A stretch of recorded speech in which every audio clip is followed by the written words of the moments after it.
नमस्कार सर्वांना।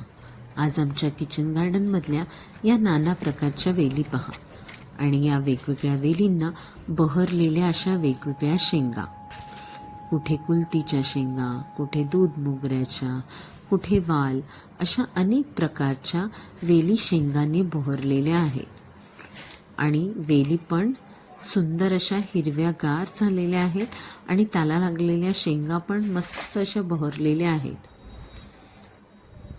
वेगवेगळ्या प्रकारच्या आहेत, पण किमान एक वेळेची तरी भाजी आम्हाला या वेलींमधनं मिळत असते।